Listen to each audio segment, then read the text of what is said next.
Des fois, ta vie peut être bloquée, rien que par un manque de direction. Et une offrande peut ouvrir la direction. Ah oui, Corneille, la Bible dit, tes aumônes et tes prières, tes aumônes et tes prières sont arrivées jusqu'à Dieu. Et un ange est descendu à cause des prières et des aumônes. Et l'esprit me montre à ma femme d'ailleurs, qu'on était dans une maison, un salon, rempli de chocolat.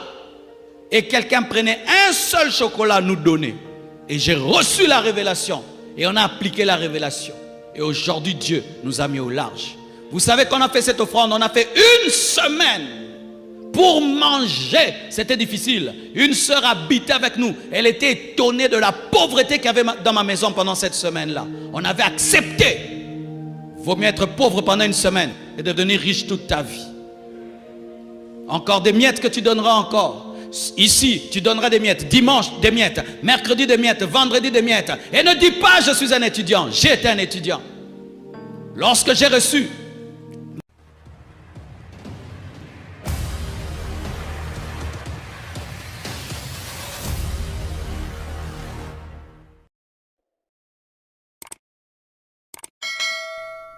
Proverbe 11, verset 24. Tel qui donne libéralement devient plus riche, et tel qui épargne à l'excès ne fait que s'appauvrir. Tel qui donne libéralement devient plus riche, et tel qui épargne à l'excès ne fait que s'appauvrir. Selon le monde, on nous dit, comme tu es le père de famille, tu as une grande charge, tu dois garder l'argent. Tu dois garder l'argent parce que tu dois payer le loyer, tu dois payer les études, tu dois nourrir. Mais tu viens auprès de Dieu. Il te dit que si tu épargnes à l'excès, tu vas t'appauvrir. Mais si tu donnes avec libéralité, tu vas devenir riche. Tu crois quoi? Qui croit qu'il faut épargner à l'excès? Qui croit qu'il faut donner? Qu'est-ce que tu vas donner aujourd'hui? Si tu crois qu'il faut donner. Et c'est là que je vais m'arrêter. Et ces derniers temps, je veux beaucoup enseigner à l'église sur le donner. Dieu m'a dit, tu dois enseigner sur le donner. Papa, tu gagnes 100 $. Et tu dois donner 10 $ comme dîme. Est-ce que tu arrives à donner ça? Ou tu te dis, mais c'est déjà peu. C'est déjà peu. Et tu penses que si tu bouffes les 10, ça sera beaucoup. Et tu penses que si tu bouffes les 10 $ qu'il y a là, ça va résoudre tous tes problèmes.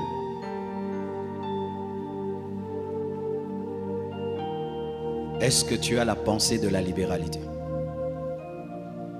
Qu'est-ce que tu as déjà donné à Dieu ou à quelqu'un de grand dans toute ta vie? Est-ce que tu as le souvenir d'avoir déjà donné à quelqu'un ou à Dieu, à l'œuvre de Dieu, une somme très grande ou un bien précieux de toute ta vie? À ton père, à ta mère, à un frère, à un homme de Dieu dans une église?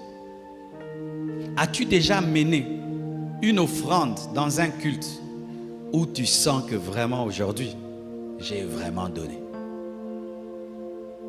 Beaucoup d'hommes, vous avez des problèmes financiers. Mais ces problèmes financiers ont fait de vous des chiches, des radins spirituels. Et remarquez, vous demeurez dans la pauvreté et vous y demeurez et encore et encore. Nous sommes en train de construire. As-tu déjà donné un grand sacrifice pour la construction? Nous sommes en train de déménager. As-tu fait une réelle contribution au déménagement? Nous allons recevoir bientôt 20 orateurs au 30 matin, 4 orateurs à équilibre. Est-ce que ça préoccupe même tes pensées de faire quelque chose? Nous avons culte ce soir. Qu'est-ce que tu vas donner? Ton plus petit billet ou ton plus grand billet? Qu'est-ce que tu vas donner ce soir? Ton plus petit billet ou ton plus grand billet? Je viens du Burundi. J'ai causé avec un homme de Dieu, l'homme de Dieu qui m'avait reçu précédemment. Il m'a dit, tu sais, Dieu a béni l'église. Maintenant, nous sommes à 600 membres. Là-bas, 600 membres, c'est beaucoup. Et Dieu m'a mis au large. Et tu sais, tu m'avais donné qu'un seul secret. Que tu ne donnes jamais à Dieu en deçà d'une certaine somme. Et moi aussi, j'ai dit, Dieu, moi aussi, je te promets, quand je donne l'offrande, je ne donnerai jamais moins que cette somme-là. même si je traverse des moments difficiles, je donne toujours cette somme-là ou plus. Et aujourd'hui, Dieu m'a béni.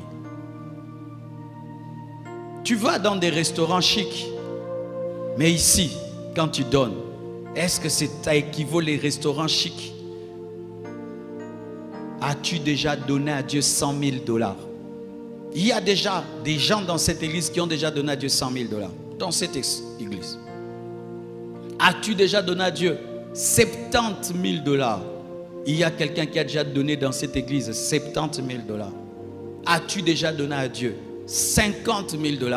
Il y a quelqu'un dans cette église qui a déjà donné 50 000 $. Un Congolais, pas un blanc. Oh, l'argent vient de l'Europe. Non, ici, 50 000 $. As-tu déjà donné à Dieu 30 000 $? Il y a des gens dans cette église qui ont déjà donné à Dieu 30 000 $. 10 000 $, il y en a. 5 000, il y en a. 2 000, il y en a. 1 000, il y en a. Parce que souvent, pourquoi je te parle des gens qui ont déjà? Parce que souvent, quand des tels montants commencent à monter dans ton cœur, tu te dis, est-ce que quelqu'un peut déjà donner? Je te dis, il y a déjà des gens qui ont déjà donné ça. Mes frères et sœurs, lorsque Dieu veut t'amener au succès, il te donne des directives. Et quand tu les refuses, tu restes à la case de départ. Et aujourd'hui, Dieu veut vous bénir financièrement. Aujourd'hui, tu mettras dans le panier des offrandes ton plus grand billet. Ton plus grand billet. Parce que comment tu peux dire que tu aimes Dieu, tu fais des cultes, tu rentres, seulement tu chantes, tu danses, ton argent tu sors avec.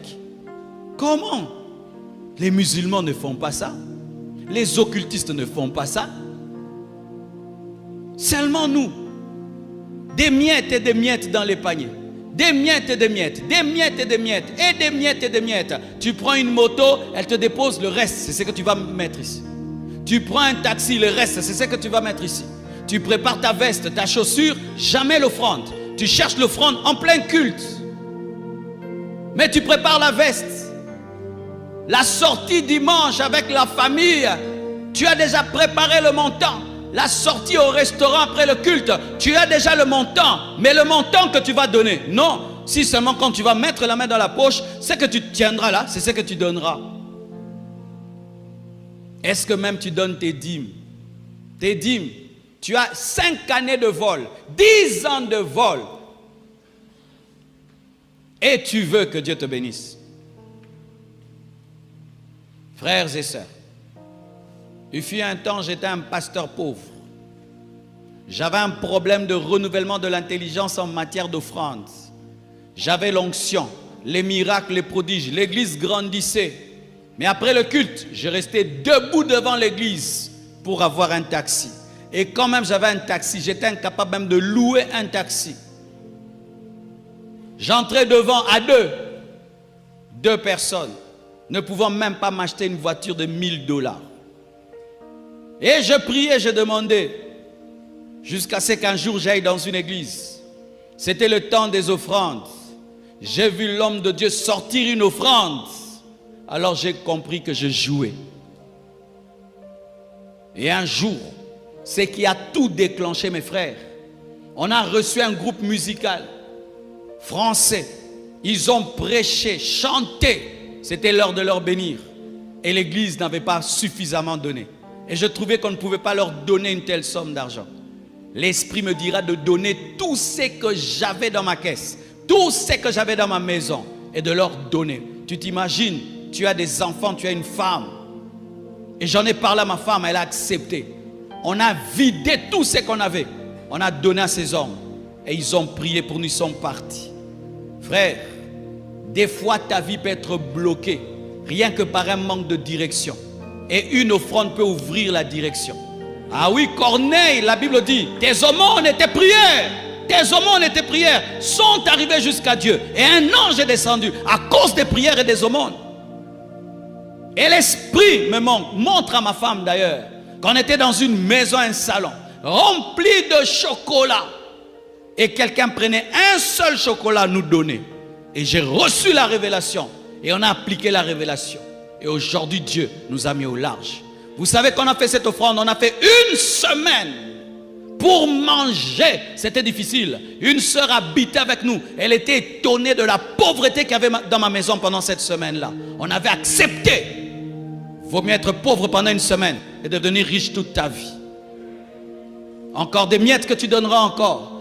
Ici, tu donneras des miettes. Dimanche, des miettes. Mercredi, des miettes. Vendredi, des miettes. Et ne dis pas, je suis un étudiant. J'étais un étudiant. Lorsque j'ai reçu mes premiers $100 du ministère, mes premiers $100, j'ai pris le 3/4. Je l'ai donné dans une convention. Quand j'ai commencé l'église, pendant une année, tout ce que j'avais, je donnais à Dieu. Tout ce que j'avais, je donnais à Dieu. Je ne prenais que 50 francs ou zaire, je ne sais plus. Et je rentrais à la maison. Je venais à pied et je rentrais en taxi. Taxibus. Ne dis jamais, je suis un étudiant.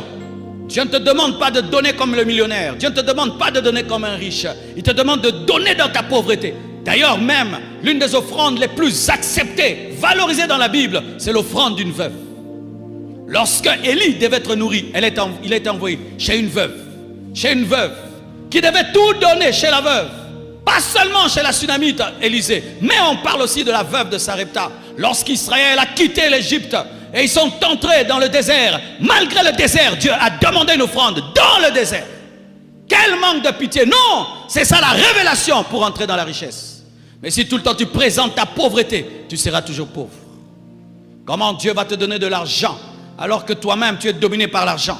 Comment Dieu peut te donner de l'argent alors que tu es cupide? Comment Dieu peut te donner l'argent et tu ne peux pas te débarrasser de l'argent? Parce que lorsque nous donnons à Dieu, c'est alors que nous prouvons que nous avons dominé la cupidité. Lorsque tu peux prendre une voiture, tu donnes. Dieu voit que la voiture ne te dit rien. Lorsque tu peux te donner une maison, Dieu voit que la maison ne te dit rien. Lorsque tu peux prendre une somme d'argent, Dieu voit que l'argent ne te dit rien. Ne dis jamais que toi tu n'aimes pas l'argent si tu ne donnes pas l'argent. Ne dis jamais ça. Des gens qui aiment critiquer. Oh les hommes de Dieu, toi-même tu ne donnes pas, tu es un cupide. Prouve-moi ton manque de cupidité en donnant à Dieu des choses qui te font mal. Tu as demandé le travail à Dieu, il t'a donné. Qu'est-ce que toi tu lui donnes? Tu as demandé des bénédictions à Dieu, il te les a données. Qu'est-ce que tu donnes? Toute ta vie, ce n'est que de l'ingratitude. Toute ta vie, ce n'est que du vol. Et c'est que je prêche. Je ne le prêche pas pour la fin de la convention. Oh, il dit ça et puis on va donner, c'est fini. Non, fais-en un principe de ta vie. Un principe de ta vie. Pendant que je suis venu dans ce culte, je suis venu avec cette offrande-là. Et je le fais. Je le fais au premier culte, au deuxième, au troisième. Frères, sœurs, sinon, vous aurez des bénédictions dans les autres domaines. Mais pour ce qui est des finances, l'argent ne va pas vous respecter. L'argent ne va pas t'honorer. Dieu ne va pas te donner ça parce que tu adores ça. Tu adores ça. Dieu te demande $10. Tu n'arrives pas à donner. Et tu es même en colère pour $10. Maintenant, Dieu va te donner des millions.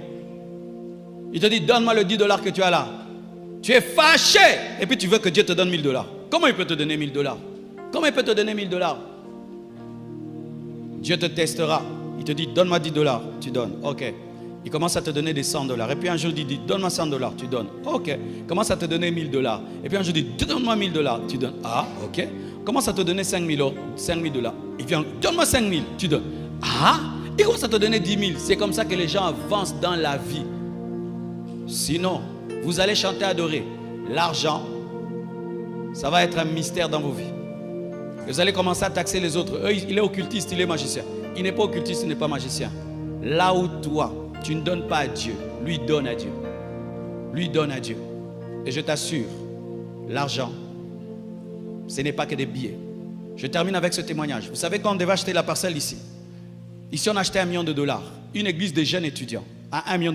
Comment une église de jeunes étudiants peut acheter une parcelle d'$1 million? Comment? Sans même un crédit bancaire. $1 million. Vous savez ce que j'avais fait? J'avais écrit le montant à droite, 1 million. Et ce qu'il y avait dans la caisse. Quand on avait 200, j'écris 200. Quand on a 300, j'écris 300. Quand on écrit 400, 400. Et vous savez, à force de mettre le montant qu'on avait à côté du montant qu'on devait avoir, $1 million n'était plus rien pour moi. Des fois, je confondais que c'était 100 000. Et à force, ce n'était plus pour moi un grand montant. Et quand j'ai cru qu'on pouvait avoir, on a eu. Tu vois la somme là qui te terrorise, tu ne l'auras jamais. Elle t'effraie déjà, comment tu peux l'avoir? Dieu ne peut pas te donner une somme qui t'effraie. Il faut que tu la trouves normale. 1 million de dollars pour moi c'est normal. Ah oui, tu me mets 1 million de dollars, je ne vais même pas transpirer, je ne vais même pas trembler, je ne vais même pas trouver que c'est grave, parce que dans mon esprit, c'est un petit montant. C'est lorsqu'une chose devient petite que Dieu te la donne. Mais si elle est effrayante, tu ne l'auras pas, parce que tu peux abandonner Dieu pour ça.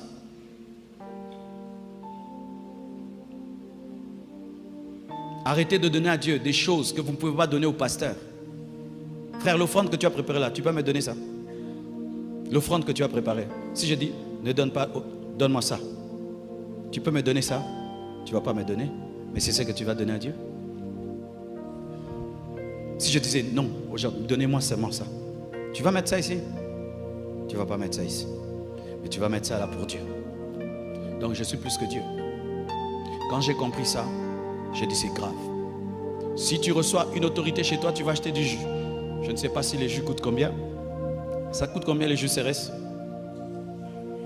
5 000. Si je viens chez toi, tu vas acheter le jus CRS. Mais tu ne peux pas prendre une offrande de 5 000 donnée à Dieu. Vous voyez des petites choses comme ça. C'est pourquoi l'argent, beaucoup de chrétiens sont pauvres. Sont pauvres. Et quand j'ai rencontré des chrétiens qui pour eux les voitures, beaucoup d'argent c'était rien, je me suis rendu compte qu'il y a des hommes qui existent sur cette terre qui peuvent se défaire d'une chose parce que Dieu a parlé. Qui peuvent te donner une somme d'argent. Dernièrement, une femme vient de très loin. Elle m'a donné beaucoup d'argent. Elle dit, elle a quitté l'Europe. Elle dit, Dieu m'a dit de te donner. Quand je reçois, Dieu m'a dit, tu vois dans cet argent que tu as reçu, il y a tel homme de Dieu qui a besoin d'une voiture. Toi, si tu prends, tu lui donnes qu'il achète la voiture. Je l'appelle, je lui donne. Et puis Dieu m'a dit, j'aime ton cœur. Vie chrétienne, ça ne s'arrête pas à danser, chanter. Non. Vous avez des grands projets. Si tu crois que ce grand projet va arriver, pourquoi tu ne donnes pas l'offrande de ce qui arrivera? Seigneur, je crois que tu feras de moi ceci en signe de foi. Je fais cela. Salomon, on dit qu'il était riche. Mais voyez l'offrande qu'il a donnée. David, les offrandes qu'il donnait à Dieu.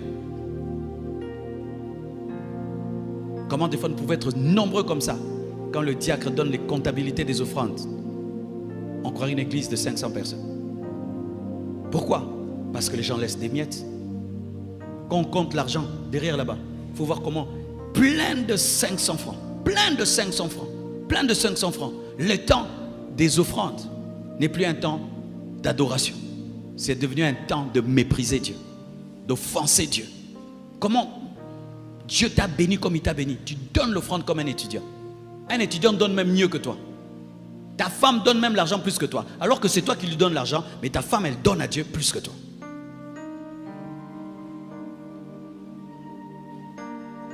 Il m'a dit de vous parler ainsi. Parce que si vous ne brisez pas votre manière de réfléchir sur l'argent, alors vous n'entrerez pas dans le projet de bénédiction de richesse. On va nous apporter les paniers d'offrande. Aujourd'hui, j'aimerais que tu donnes comme jamais tu n'as donné. Que tu donnes le plus grand billet que tu as. Et si tu n'as que des petits billets, tu donnes beaucoup aujourd'hui. Que ce soit un test et une manière de faire que tu vas continuer toute ta vie. Et tu reviendras me dire, pasteur, depuis ce jour-là, le Seigneur a commencé à me bénir. Et je sais ce que je dis. Alléluia.